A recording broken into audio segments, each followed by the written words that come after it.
Hatid ng Basilan Provincial Government at UPAPRO ang tulong sa 150 decommissioned combatants sa Usap Tayo Gob at hinimok ang mga LGU na suportahan ang reintegration efforts. Ang news now mula kay Naphtali Velarde.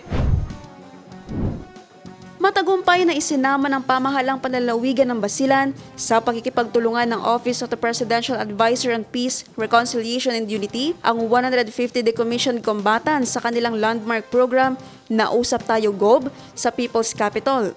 Kasunod ng makasaysayang integrasyong ito, nagpaabot ng malakas na panawagan si Governor Mujib Ataman sa iba pang local government units na maging aktibong tagapagtaguyod ng kapayapaan sa pamamagitan ng pag-aangat sa kapakanan ng mga dating mandirigma sa kanilang jurisdiksyon. Binigyang diin ng gobernador na ang pangmatagalang tagumpay ng usaping pangkapayapaan ay nakasalalay sa aktibong suporta ng mga LGU. Bilang tugon sa kanilang transition, inilatag ng pamahalang panlalawigan kasama ang OPAPRO at ang Local Amnesty Board ang isang komprehensibong reintegration package na kinabibilangan ng 15,000 pesos immediate cash assistance, 5 million pesos livelihood at literacy fund, at 50,000 pesos na taunang college scholarship para sa kanilang mga anak. Mayroon namang 42 amnesty applications ang natanggap ng Local Amnesty Board.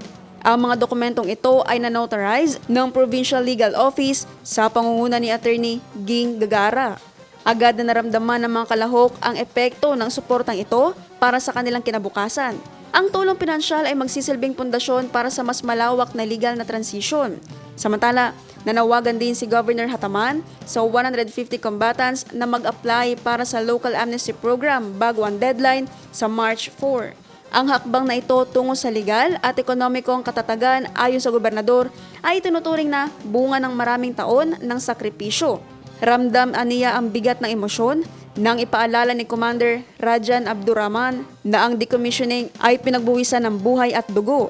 Isang sentimentong sinigundahan ng mga opisyal mula sa AFP at PNP na nagsabing ang tunay na tapang ay sa desisyong ibaba ang armas. Mula sa mga batang ama tulad ni Awal hanggang sa 80 years old na si Abdul Saha sa Daton, ang 150 decommissioned combatants ay opisyal na nagsisimulang humakbang mula sa pakikipagdigma tungo sa pagiging produktibong katuwang sa kinabukasan ng Basilan.